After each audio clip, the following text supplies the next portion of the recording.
Hey y'all, and welcome to episode 4 of Ask LaLa. So, if you're watching this live, tell me where you're from. If you're not, hashtag replay, but let me know you're here. So this is the 4th episode. Unfortunately, last week's episode won't be played on YouTube only because there was something playing on my TV in the background, so they said it was like I can't use that and that, Sense and Sensibility and this at the same time. So whatever, it is what it is. But episode 1, 2, and 3 are all on Facebook. And now we are doing episode number 4. In episode 4, we're going to talk about mindset and personal growth. So like I said, it's Ask LaLa. If you have any questions that you want to put here live, go ahead and ask me. We're talking about mindset and personal growth today. I'm going to go through some questions that may be asked as I wait for people to ask questions. Like I said, you could ask them now, you could ask them later. I will answer them later. But get your questions in. Learn a little bit more about me and how I think and how I do business and who I am as a person. So let's get started, right? So one of the questions that are here is, why do some people stay stuck for years? That's a difficult question to ask because people stay stuck for different reasons, right? Some people stay stuck due to trauma. As a former mental health counselor, I can say that I've seen a lot of people who stayed stuck due to trauma. Some people stay stuck due to the fact that they have never learned that there's things they could do to unstick themselves, if that's a word. Another thing that people stay stuck for years is because they don't believe they deserve better. And the thing is if you don't believe you deserve better, why would you work harder to get better or be better? It's very much of changing that mindset of I don't deserve better to I deserve everything, right? So that's one of the hard things that it's hard to do when your mindset is stuck there on I don't deserve it. I maybe was a crappy kid and my mom screamed at me. Like, this is where mental health comes in, and trauma, and being told for years that you're not going to make it, or you're always just going to be at the bottom, or you are gonna have a shitty job, or whatever it may be, right? So when people have that mindset, they are gonna stay stuck for years, even if they start their own business. If they don't believe they deserve it, if they don't believe that they're good enough, that's where they will practically just land at, and they will stay stuck. Let's see, another question. How do you overcome fear of starting something new? Guys, you just do it. When I tell you I am a fan of just do it, Nike had the right slogan. You just do it. Fear is gonna always be there. I'm pretty for sure, I would say every test I took, petrified. You know me, I'm an adventurous person. I definitely do zip lining. I do jumping off of cliffs into water. I've done a lot of things in life. So it's just like when I do it, of course, it's that quick minute of, or quick second of, oh my God, what am I thinking? Oh my God, am I going to pass this test? Oh my God, am I going to be successful? But guess what? If I sat in that fear, if I sat in that anxiety, I wouldn't have done the things that I've done so far in life. I wouldn't have started my business. I wouldn't have had the adventures that I've had. I wouldn't have helped other people have the adventures that they had. Because guess what? Me overcoming my fear. Let me give you an example.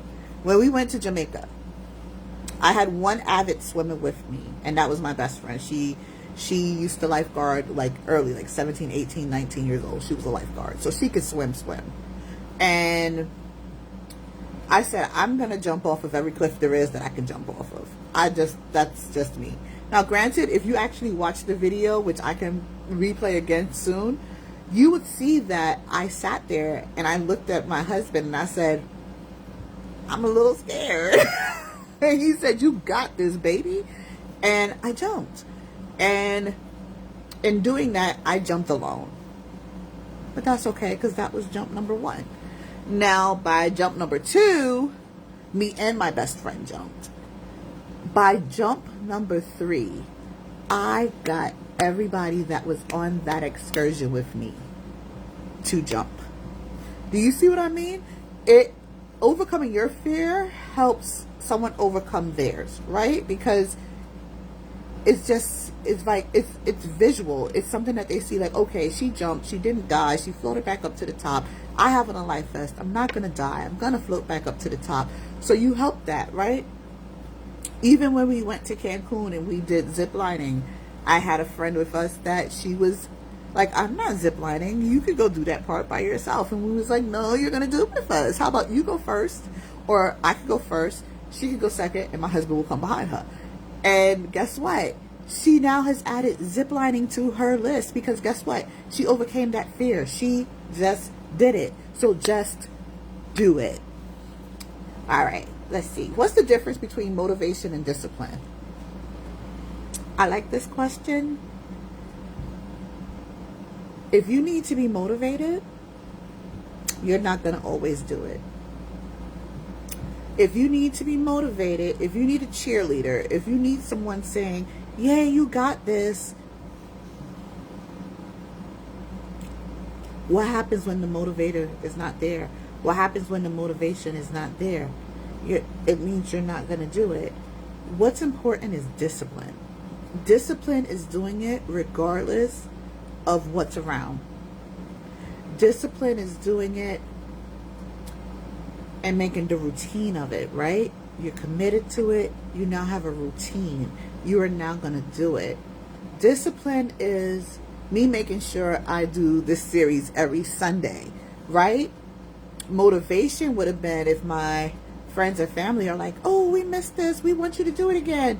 Then it would be like, okay, great, let me do it. But discipline is me having fun on a Sunday and saying, wait, I have to leave at a certain time because I must do this series live and I want to do it at a decent time, right? So even if I'm having fun on a Sunday, I might say, okay, it's not going to be at 6, but it's going to be at 8. I'm not going to sit there and say, oh, I'm having so much fun, so I'm not going to do it. Why? Because I have a certain amount of discipline.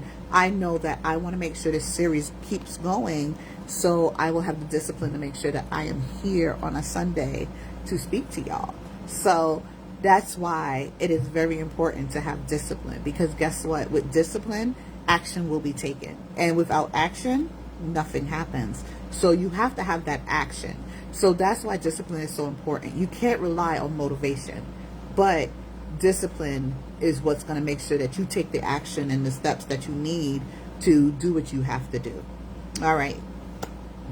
How do you build confidence when no one believes in you? Now, mind you, this is just me, because you're asking me about me, right? How do I build confidence when no one believes in me? I don't care. You don't have to believe in me. I'm very strong when it comes to that. You do not have to believe in me. I believe in myself. When you have belief in yourself, that confidence is already there. You don't need anyone to say, I believe in you. Or you don't need anyone to be your cheerleader. Once again, we're talking about that person that's going to be your cheerleader. Guess what? If you want to be successful in business and successful in life, believe in yourself. I'm telling you, that's the only thing that really works for me, is that I don't depend on anybody believing in me. I don't depend on anybody motivating me. I motivate and believe in myself. I am my own biggest cheerleader. And if you know me, you know that. Why do people quit too soon?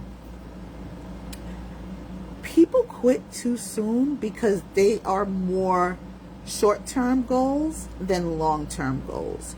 A lot of people don't realize that things take time and that things might not happen on your timeline, but it will happen in time if you keep taking the steps to make it happen.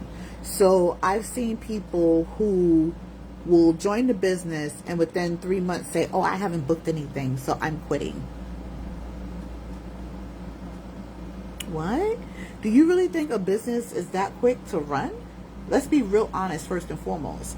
The first trip I booked, luckily, was due to the fact that I had someone that was very close to me that was already planning a trip. So she said, I want you to plan it instead since you're starting this business, right? That my first business partner came because I didn't even know what I was doing, and I put a flyer up on Facebook, and she became my business partner. So I was lucky, let's say, with how I got my first partner and also how I got my first client. But it doesn't always happen like that in business. You got to get out there. You have to have people gain trust in you first and foremost. You have to let people know what you're actually doing. So in 3 months, how many people actually know what you're doing and is planning to do what you want, what you're selling? You don't know that. And they always say a lot of times that most businesses aren't successful to the 3rd to 5th year. So to quit too soon happens a lot because people are so big on instant gratification or instant money, but that's not really how it works, right? So you will see people that will quit within the first couple of weeks, first couple of months, because they don't have that instant gratification, not knowing that they're building something that is going to be so amazing, and they quit. And then another thing that happens is that people quit right before their success, which is, I've seen it happen, and it's wild. Like, you can tell they're right there, but they may become too tired. They may become too frustrated. Their emotional intelligence isn't there to keep them in the game, to keep them moving. And that's why a lot of times people quit too soon, or they quit right before they're about to get successful. So quitting is not an option. Okay, y'all? Quitting is not an option. Let's see what this is. How do you stop overthinking? Okay. Do I stop it? Probably not. I am a huge overthinker. Like, people who know me and are close to me knows that there are nights where I'm up all night just thinking, and my thoughts are going 25,000 miles an hour. Like, there is no like nice empty space or nothing. Like, my husband was telling me a story yesterday, and the way I started laughing, he was like, what are you laughing at? I was like, because I heard your story, and it reminded me of something else, and that reminded me of something else that made me laugh. And mind you, that was in seconds that I was laughing. So that's how quickly my mind works and how much I overthink. So what helps me with overthinking is sometimes slowing myself down, right? Sometimes I have to say, Tasha, you're thinking about too much. I need you to focus on just one thing. And that kind of helps sometimes. And I think what also like when you are having irrational thoughts, it's sometimes just breathing and actually like counting your breaths so that your mind is occupied and counting the breaths.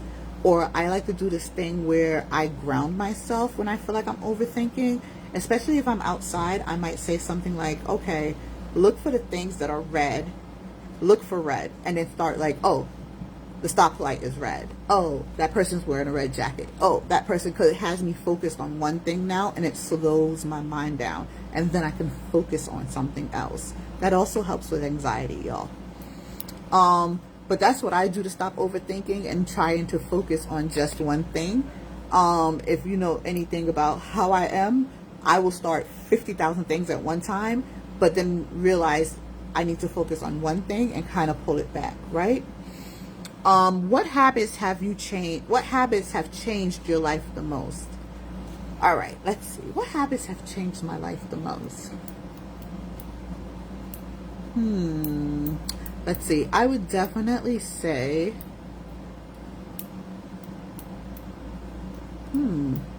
that's a good one.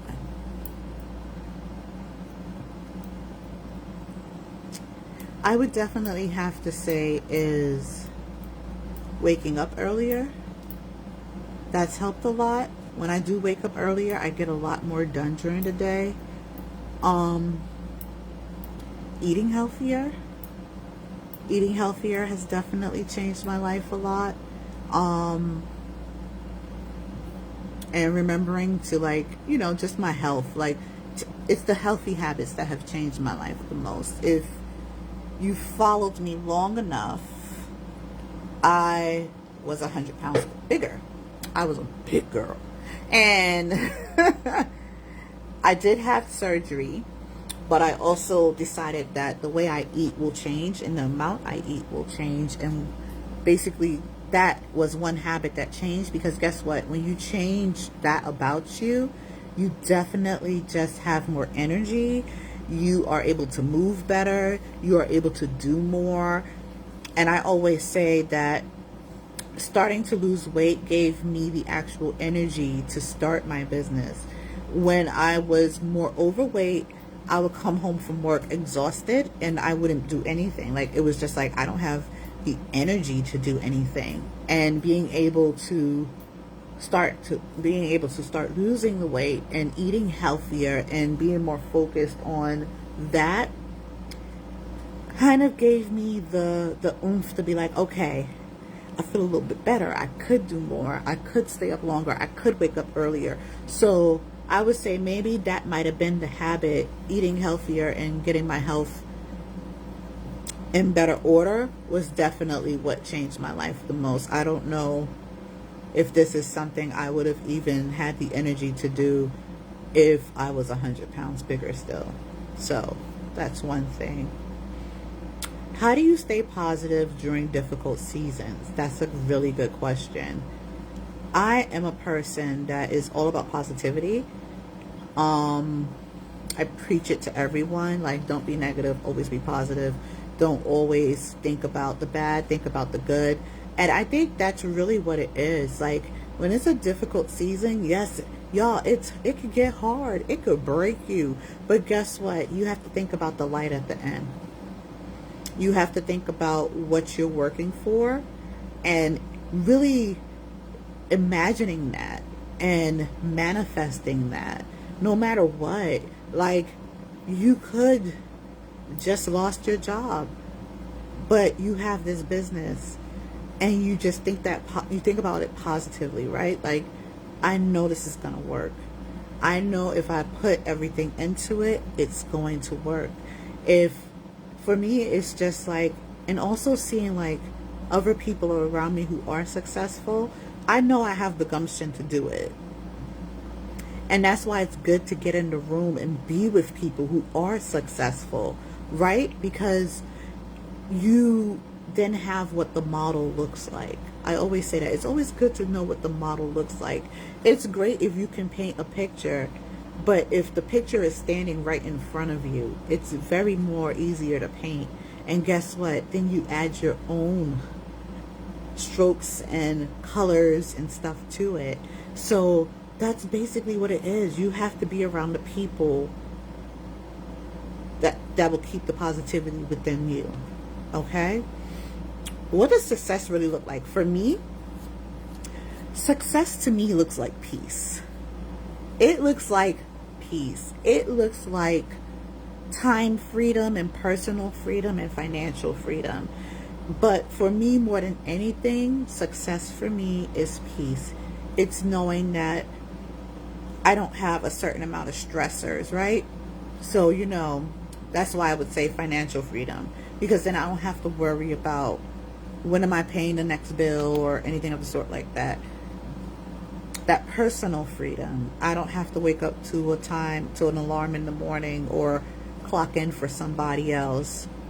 I don't have to worry about when I have to go to homecoming to see my kid in college, or if Chris has an emergency doctor's visit or having something that I want to attend. I don't have to be like, oh my God, I don't know if I could attend it, because that's success to me. And knowing that I could work anytime I feel like it. Like, anytime I feel like picking up my phone or my laptop and working and doing it wherever I want to, that's peaceful to me. It leaves out a certain amount of stress, right? So I love that. And how do you create a winning mindset? Okay, y'all. So I love that question, because I feel like a winning mindset is made in many ways. But I think one of the best ways to create a winning mindset is like, almost like the question before, be around people that win. Be around people that win. If you're around a bunch of people who don't want to win, guess where that puts you? it kind of puts you in the same bucket as them, right? My mama always said birds of a feather flock together. But when you are around people that win, guess what? You want to be a winner too. You're going to follow their habits. You're going to follow things that they do. Like they said, most wealthy people read. Reading is very important. It creates a winning mindset, especially with who you read and what you're reading about. So to me, what creates a very winning mindset is definitely being around people who win. Because guess what? If you're around millionaires, those millionaires are going to rub off on you. Whatever thing makes a winning mindset to me is setting your goals and hitting them.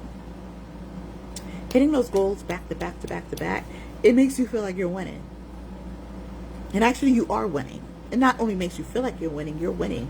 And I mean any goals. May it be a weight loss goal. May it be drinking more water during the day goal. May it be a stop smoking goal. May it be a eating healthier goal or eating a certain amount of calories goal. May it be, there's so many things that I could think of. Because sorry, I was a mental health counselor for years. So setting goals was very big for me. But that's how you do it. That's how you create a winning mindset. You be around winners, you create goals and hit them, and you just do it. Just keep doing it. Every step, every small step is a part of your journey. But if you keep taking them steps forward, you're going to reach your journey sooner or later. And that's around mindset and personal growth. And just for a plug right now, y'all, she is here. I created a 24 months of goals journal. This is my copy. As you can see, it says not for resale. And it is beautiful. And it basically is a goal book. So as you can see, it has all different types of ways of plotting your goals. It has wellness goals. And you have different trackers, travel goals. We have, what is this? Monthly budget goals. So all of that is in the book. We have who we give gratitude to, your vision boards and your affirmations that you fill in. So all of that is here. And I'm super excited because it will be for sale soon. And it's my first actual published thing.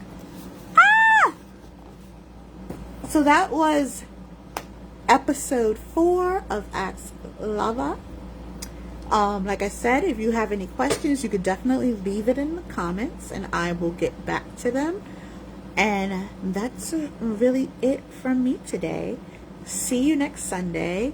I'll let you know the time in advance. I'm pretty sure my next Sunday is pretty free, so it'll probably be at 6 p.m. And I can't wait because next week we are going to talk all about entrepreneurship. So I'll see you guys next Sunday. Well, I'll probably see most of you during the week on Facebook or TikTok or Instagram or YouTube, wherever it is. So have a great rest of your night. Happy Sunday. And let's get ready for Monday and let's start prepping our mindset, our personal goals, and our personal development. Have a good night, everyone. Bye.